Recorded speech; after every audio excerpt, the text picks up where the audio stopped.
Cerita ni tak sebut tahun dah. Tapi dalam cerita ni abang ni bagi tahu kan. Masa tu Proton Saga, kereta Proton Saga baru keluar di Malaysia lebih kurang 5-6 tahun lah.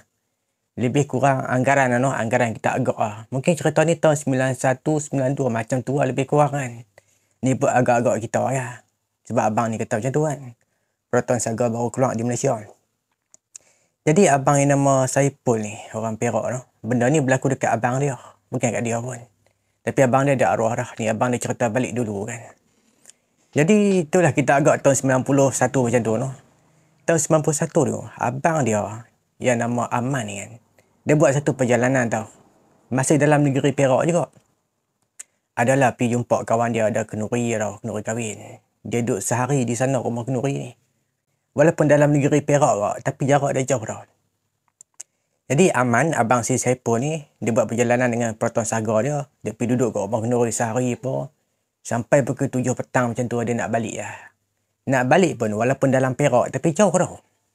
Tapi tak apalah, dia pun bawa lah kereta macam biasa nak balik. Masa tu jalan banyak lagi, hutan-hutan, jalan biasa kan, bukan highway pun. Masih dalam negeri Perak juga kan. Tapi nak jadi cerita kan, lebih kurang jam 7.45 macam tu lebih kurang. Kereta si Aman ni rosak tau. Memanglah waktu tu orang atas jalan pun banyak lagi lah kan. Motor, kereta pun. Tapi kereta pada zaman tu tak banyak lagi. Tapi sebab masih awal, nampaklah orang duk berkeliaran atas jalan kan. Sebab tu kampung orang. Nampak rumah-rumah orang, cuma rumah jauh-jauh tau. Jadi si Aman ni apa dia buat? Dia keluar pada kereta, dia sendiri yang kena tolak kereta dia. Dia pusing steering, pergi ke tepi. Dia pun buka bonet, duk tengah belik. Aku mana tahu apa pasal kereta. Boleh tengok-tengok lah kan. Duk main agak-agak kan. Masa tu yang Aman perasan. Masa tengah tengok dia punya enjin kereta kan. Sebelah kanan. Ada satu rumah sebenarnya. Dia ada lorong. Dalam tu ada rumah lah. Nampak biasa je rumah tu. Rumah kayu kan. Bila fikir balik kenapa gelap? Tak pukul 8 lagi kot. Takkan orang dah tidur. Ataupun rumah tu memang tak ada orang kan. Itu yang apa Aman agak lah. Jadi dia tengok rumah tu. Oi, seram rumah ni. Sambil duk tengok, duk termenung kat rumah tu kan. Masa duk tengah pandang rumah tu, daripada atas nampak benda menurun. Benjunam dah. Nampak objek putih dah.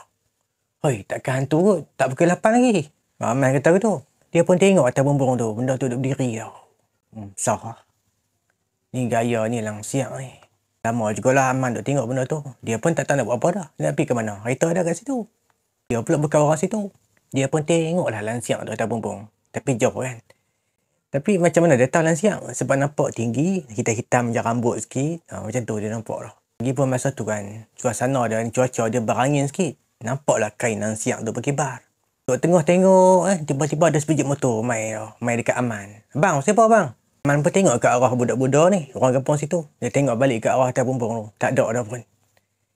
Jadi Aman bagi tahu kat budak muda tu, dah kereta rosak ni. Tak tahulah rosak siapa.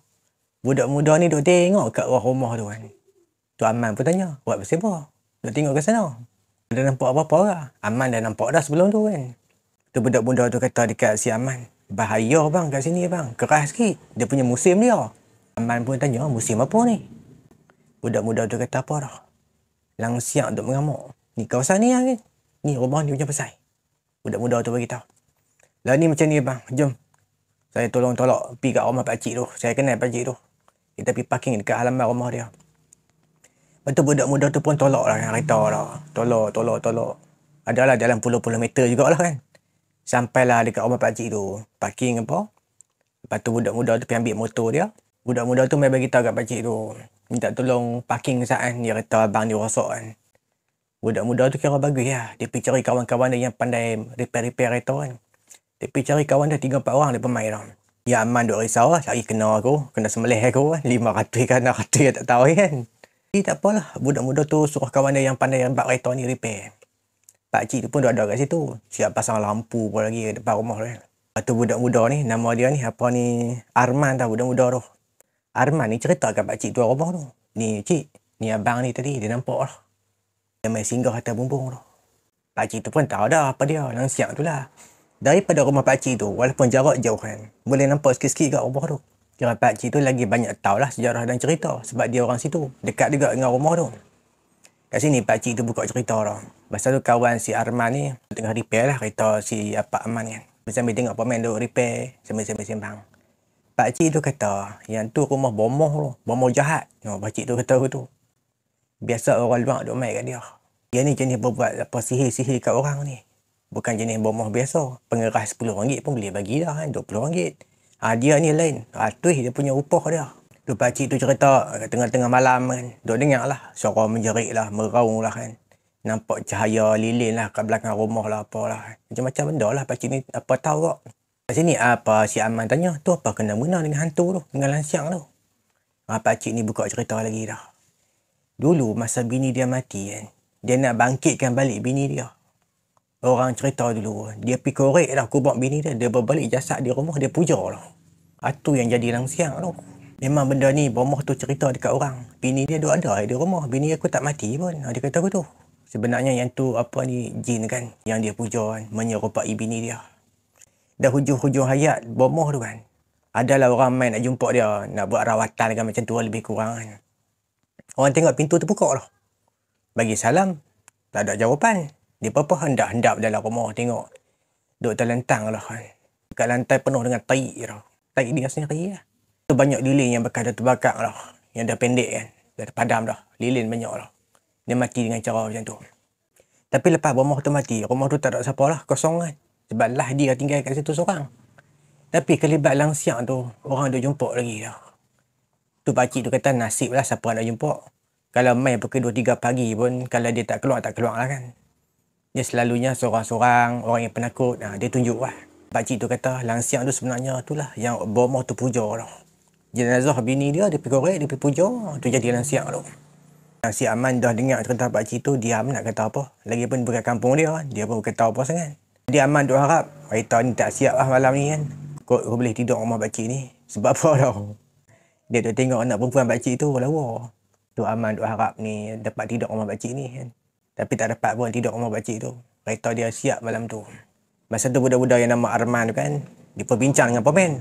Kita nak minta duit berapa kat si Aman ni kan. Dia minta duit barang sikit, upah dia sikit kan, macam tu ya. Dalam 100 lebih pun dia punya apa, upah repair dengan tukar barang tadi kan. Tak cerita pula lah rosak apa masa tu. Lagipun si Aman dia tak pandai sangat bab kereta. Dia tengok komponen barang pun dia tak kenal sangat. Tak nak sebut apa kan. Yelah dulu kan. Kalau kata orang lain tak pernah pegang spana pun boleh jadi pemain. Jadi malam tu tengah malam jugalah kereta dia siap kan. Dia pun meluncur balik dah kan. Inilah si Aman, abang si Saipul kan. Tak ada apa lah kan. Dia balik ke rumah tak ada apa jadilah kan. Seorang abang daripada Pulau Pinang. Dia tak sebut umur dia berapa. Tapi nama gelaran dia orang duk panggil Pakcik dah. Ni gelaran lah kan. Kalau sebut pakcik tak semestinya tua kan. Macam dalam cerita ni masa dia baru kahwin, anak tak ada lagi kan. Masa tu duk kerja dekat satu hardware tau dekat Pulau Pinang. Jadi pakcik ni kan, elok je kehidupan dia. Dia pun bekerja dah lama dah dekat hardware tu. Kedai hardware tu kira besar kan. Perniagaan keluarga lah. Bos dia memang Cina. Laki, bini, anak, menantu semua berhimpun kat situ. Kira macam perniagaan keluarga kan. Jadi pakcik dah lama dah kerja kat situ. Bukan dia seorang lah yang bekerja kat situ. Ada lagi kawan-kawan dia, 4-5 orang. Sebab kedai hardware tu besar lah, tu ramai pekerja. Jadi pakcik sebagai orang lama kan, serba-serbi kerja dia boleh buat apa. Masa tu dia duduk berkawan baik lah dengan anak bos. Nama dia Ci dah. Masa tu anak bos ni muda lagi, 28 tahun. Mereka ni sama-sama lah buat kerja dekat hardware tu. Jadi satu hari tu kan, yang Ci ni, dia keluar pergi enjoy lah malam-malam kan. Biasalah orang Cina kan, minum-minum apa kan. Awal pagi tu dia accident dah masa dia balik dah. Masa tu pakcik tak tahu Nanti pagi baru tahu, bos bagi tahu. Hari ni kedai tutup, kita anak dia mati. Jadi pakcik pun agak sedih juga lah. Selama duduk bekerja dia rapat dengan Ci apa kan. Memang dia pergi tengok jasad si Ci ni kan. Tu kali pertama dia kata tengok orang mati, bukan orang Islam kan. Sejak pada hari tu, tubuh dia macam gementak lah. Selepas balik pada tengok jasad si Ci ni. Masa tu kedai hardware tutup seminggu kan. Tak apalah dia pun berehat di rumah kan. Tapi benda ni tak berhenti dah. Jadi macam gemuruh dah. Sampailah berlalu kedai hardware pun buka, dia pun kerja macam biasa. Satu hari tu yang dia nampak kelibat si Ci ni buat kerja. Nampak pada jauh lah, hardware tu luas besar, ada lorong-lorong kan. Nampak pada jauh. Yang si Ci ni duk tengah potong pipe PVC dah. Dia pun, betul ke apa dia tengok kau member aku. Sebab dia tengok ni, nampak muka. Tu dia kata yang tu Ci dia tengok. Dia pun berjalan pi. Masa berjalan pi tu terlindung barang, terlindung benda-benda kan. Sampai dekat, tak ada pun si Ci ni. PVC ke, barang buat kerja ke, tak ada pun kat situ. Dia pun dah termenung tengok, apa aku tengok tadi ni? Kau mata aku yang salah aku tengok. Nanti selang beberapa hari lagi, dia dengar suara si Ci ni panggil pakcik dah. Pakcik, mai sini tolong Ustaz. Suara tu panggil macam tu. Dia bukan sekali. 7 ke 8 kali. Pakcik pun meronda cari kat mana suara ni. Dia kenal suara tu. Yalah dia dah lama kerja kat situ. Duk berkawan dengan Ci ni. Dia kenal sangatlah suara tu. Tapi mai pada mana suara tu? Pakcik pun pergi tanya kawan-kawan dia. Hampa dah dengar orang panggil aku tadi? Kawan-kawan dia tak dengar apa pun. Sebut nama ke panggil-panggil ke tak ada. Tu 2 kali lah benda ni berlaku dekat Hawai. Selepas anak bos ni mati kan. Jadi ke depan hari lagi kan. Adalah satu masa tu musim raya Cina tu. Kedai hardware ni tutup banyak hari lah. Mereka nak makan besar, nak raya apa kan. Tak sebut beberapa hari. Tapi mungkin seminggu kan macam tu kot tu. Jadi pakcik dia ambil keputusan. Nak berjalan pergi ke KL lah. Ada urusan sikit kat sana. Nak jumpa kawan-kawan dia. Masa tu pakcik dah ada kahwin dah. Tapi dia tak bawa bini dia pun. Dia pun tak ada anak masa tu. Dia pergi seorang-seorang lah. Masa tu atas highway kan. Daripada Pulau Pinang nak pergi ke KL atas highway di kawasan negeri Perak. Dia ada nampak dah lelaki tengah berjalan tepi jalan. Awal lagi kot pukul 8. Masa tu dia slow kereta dia. Slow. Kasihan tengok Dengan bawa beg besar satu. Dekat tangan pegang kasut. Sampai dekat pakcik tengok lah kan. Tengok gaya macam 40-an macam tu kan. Kasut dia pegang tu pun pecah-pecah dah. Tapak belakang. Pakcik pun berhenti. Jadi bersembang dengan abang jalan kaki tu kan. Tanya dia kan. Pasal apa jalan kaki kat highway ni? Bukannya dekat. Dia pun bagi tahu tertinggal bas kan. Jadi abang tu dia bagi tahu nama dia Razak dah. Umur dia 42 tahun. Dia ni baru keluar dari penjara. Dia nak balik ke KL lah ni. Jadi pakcik pun tengok kesian juga dengan berpeluh-peluh. Duk pegang kasut yang pecah tapak kan. Pakcik bagi dia minum ayak dulu. Duk bertenang Ustaz. Tu pakcik bagi tumpang. Jadi bila bagi tumpang duduk dalam kereta kan. Ramah betul abang nama Razak kan. Dia sembang macam-macam. Apa saja pakcik tanya semua dia jawab lah. Lepas tu abang Razak tu kata apa dekat pakcik lah. Abang boleh tak sehari ada kedai makan ke kat mana-mana ke. Sehingga saya tak makan apa lagi hari ni. Tapi itulah saya tak ada duit. Minta abang belanja beli kan. Pakcik pun tak kata apa kan. Okey. Boleh. Macam tu lah kan. Jadi dalam kereta tu banyak perbualan dah. Yang Razak tu kat belakang bukan duduk kat sebelah. Sembang. Sampai pakcik perasan. Aku sembang sorang-sorang ke ni? Kali-kali ke belakang tak ada si Razak tu. Tak tahu dia ke mana. Takkan dia terjun kot. Kereta tengah laju atas highway kot. Masa tu pakcik dia berhenti ke tepi. Dia tengok betul-betul kawasan bawah ke. Kalau Razak ni menyorok ke apa. Tak ada dah. Dia pusing kereta dia. Dia duduk tengah fikir macam mana benda ni boleh jadi ni. Dia ni orang ke apa ni? Masa tu pakcik dia sambung perjalanan. Dia pergi rehat dekat R&R. Duduk termenung kan. Dia tengah takut ni. Hari tu jadi dekat hardware. Nampak Ci yang dah mati. Dengar suara dia panggil aku. Ni atas highway macam ni pula kan. Ada apa-apa ke kat aku ni? Lepas dia luangkan masa dekat R&R. Dia sambungkan perjalanan sampai ke KL apa. Dah jumpa dah kawan-kawan dia kan. Jadi urusan dia di KL ni 5-6 hari macam tu lebih kurang kan. Satu hari tu kan pakcik dengan kawan dia. Dia pergi duduk kat kedai makan. Ni dekat KL ni. Duduk makan-makan sembang lepok-lepok kan. Terperasan dah satu meja ni ada 3 orang lelaki lah. Tengok macam Razak yang tumpang kereta aku hari tu. Kira sama tu apa pakcik tengok ni. Cuma pakaian dia tak sama kan. Masa tu pakcik kata kat kawan dia, tunggu Zak aku nak pergi kat meja tu lah. Macam kenal jalan pergi.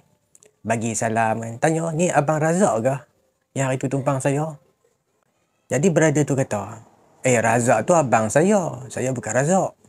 Jadi pakcik pun duduk dah saat kat meja tu nak bersembang dengan muka yang macam Razak yang. Sembang, tanya tu, tanya ni kan. Begitulah baru-baru ni Razak tumpang dia dekat atas highway. Dia kata dia kena tinggal bas. Jadi abang tu buat muka pelik tengok kawan-kawan dia. Angguk-angguk kepala kan. Pakcik tak tahu pun pasal apa. Dekat sini abang tu beritahu. Betul Razak tu abang saya. Saya ni kembang, saya ni adik. Tapi abang saya yang nama Razak ni. 2 tahun lepas dia dah meninggal dah. Macam abang kata dia kena penjara apa. Itu semua betul. Memang betul dia kena penjara. Adalah benda tak elok dia buat kan. Tapi abang kata bawa dia atas highway, muka macam saya. Mungkin tu abang saya, tapi kalau kata saya bukan kot. Saya tak pergi mana-mana pun. Jadi pakcik dah nampak lah, ni masalah ni. Lagi banyak aku sembang, lagi banyak benda pelik aku dengar. Assalamualaikum. No, saya pergi kat kawan saya, duduk meja seorang-seorang.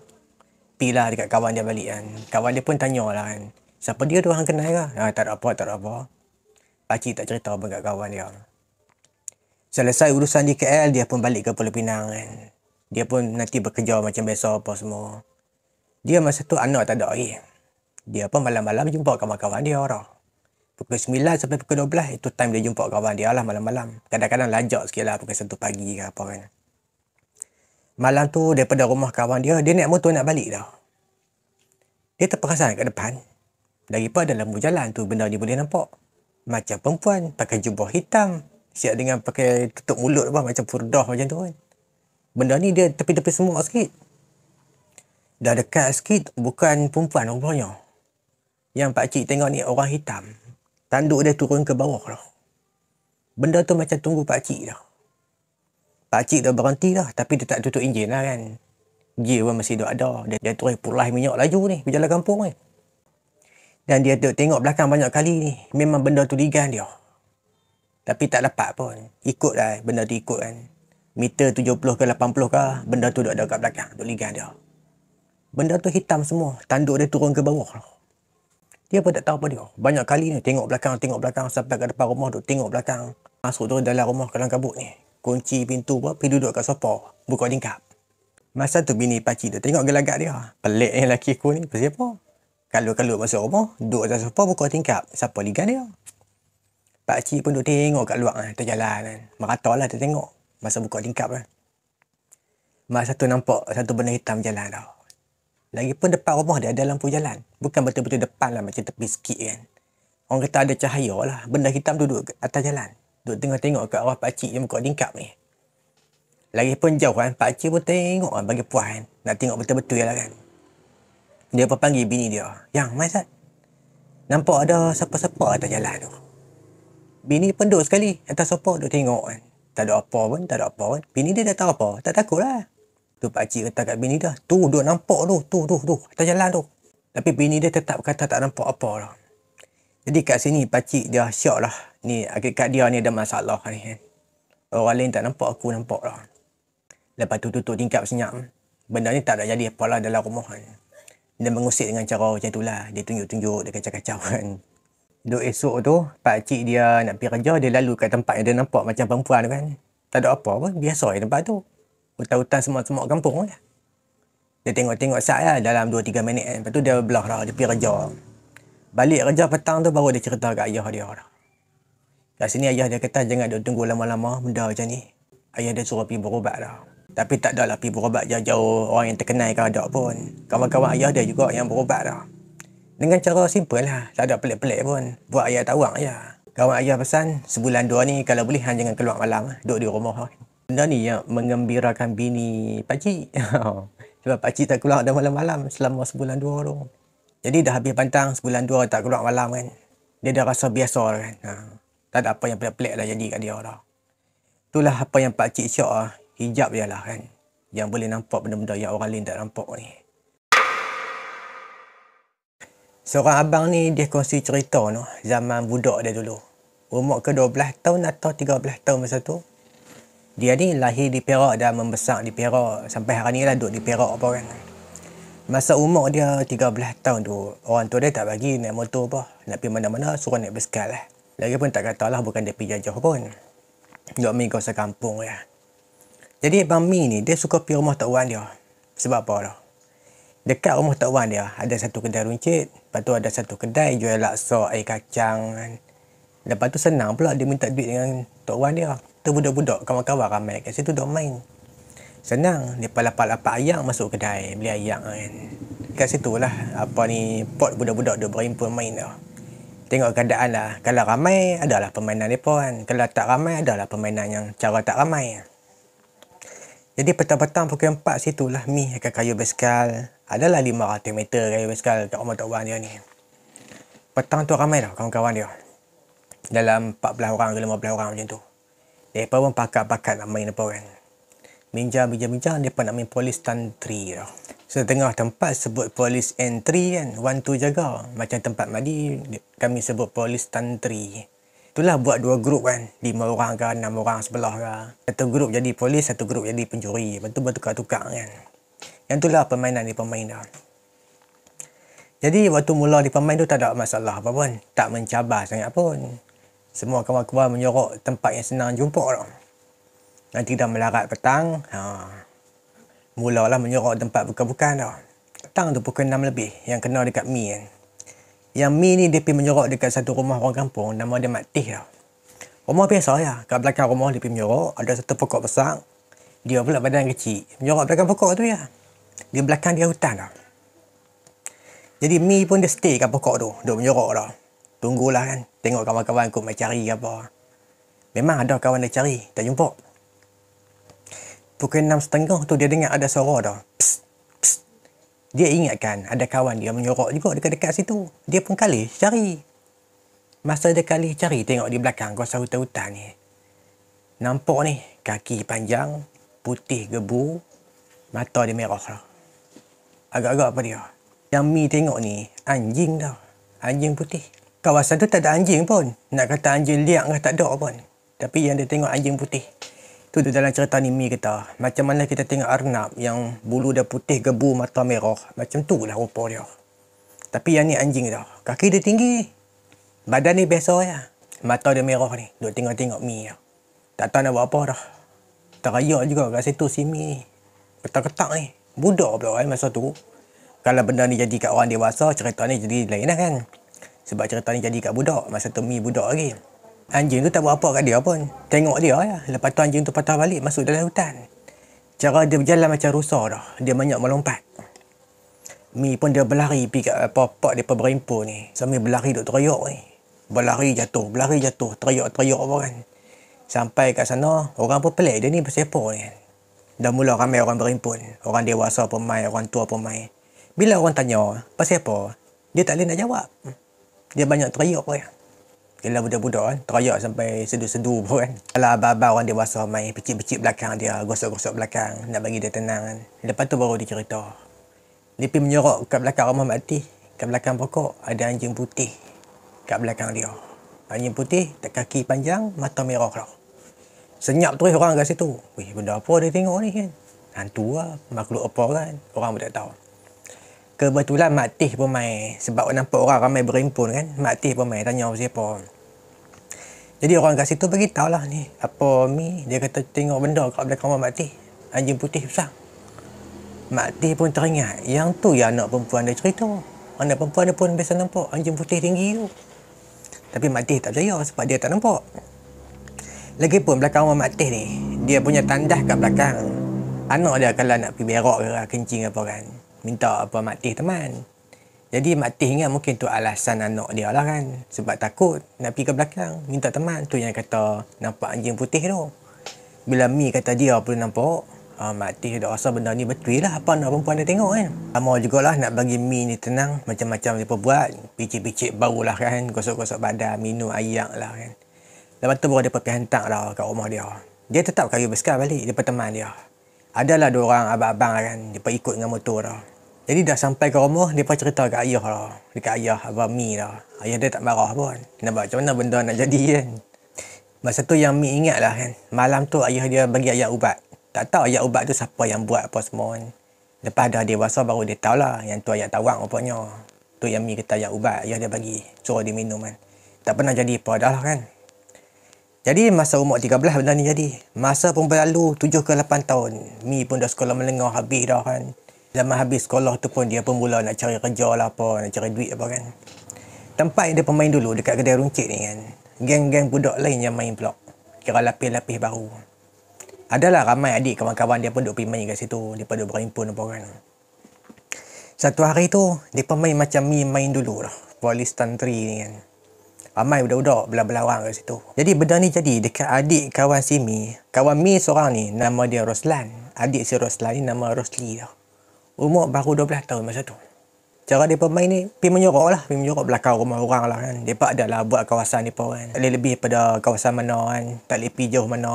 Dan benda ni jadi kat Rosli, adik si Roslan ni. Dekat rumah Mak Tih kat belakang. Betul-betul kawasan pokok tu. Dia menyorok kat situ juga. Jadi apa tahu dekat Rosli ni, yang umur apa 12 tahun ni. Masa dia tu tengah menyorok tu, benda ni berlaku petang-petang, pukul 6 lebih. Dia kata apa dah, ada satu tangan besar. Tak ada badan, tangan saja. Tarik dia seret masuk dalam hutan ni. Sampai ke dalam semak kan, dia meronta-meronta, badan dia terkunci. Mulut dia boleh bersuara. Tapi siapa pun tak dengar. Dia boleh menjerit, badan terkunci dah. Duduk dalam semak-semak ni, siapa pun tak tahu. Sampailah dia berlalu dah malam kan, kawan-kawan ingat Rosli ni dah balik ke rumah kot. Padahal duduk dalam semak tu. Jadi apa dekat dia dah, duduk teriak seorang-seorang. Keliling tu tak ada lorong apa, gelap gelita, dia nak pergi ke mana kan. Sebab tak nampak apa nak berjalan. Tu yang dia teriak seorang-seorang tu. Jadi mak si Roslan, samalah mak si Rosli kan.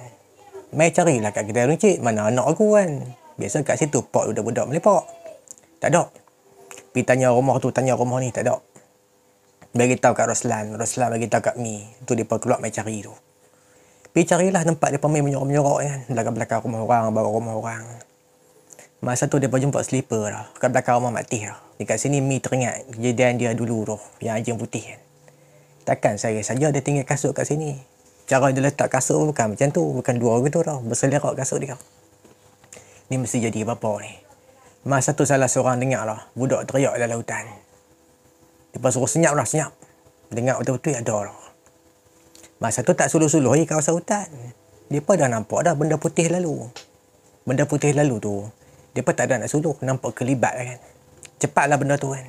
Lepas suluh tak nampak apa lah. Dengar suara budak teriak dalam hutan tu. Masa tu dia serabu pergi. Dia randuk ni semak-semak apa kan. Nampak si Rosli duduk bersila elok ya. Duduk teriak dah. Sebab takut dah.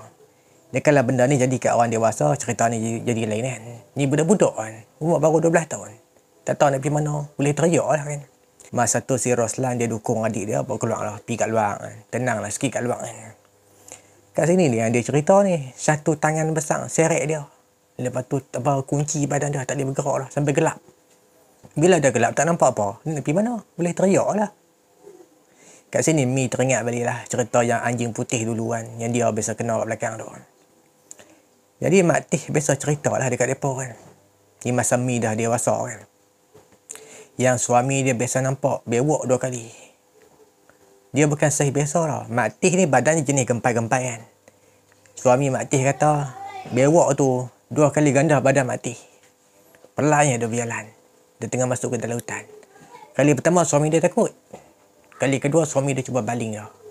Baling pun sebab nak halau lah bewok tu. Nak suruh dia masuk dalam hutan. Tak pernah ada bewok pun kawasan tu. Anjing ke, tak pernah ada. Tu yang dia pasyak mungkin jin kot tu. Dia menjelma jadi benda-benda macam tu kan. Apa yang jadi kat Rosli tu, lah. Geng budak-budak main menyorok-menyorok. Mereka tak main dah. Kalau lepas tu mereka nak main, mereka pergi main kat halaman rumah. Kawan-kawan mereka halaman yang luas kan. Situ lah tempat mereka main. Nak menyorok-menyorok ni tak ada lah kan.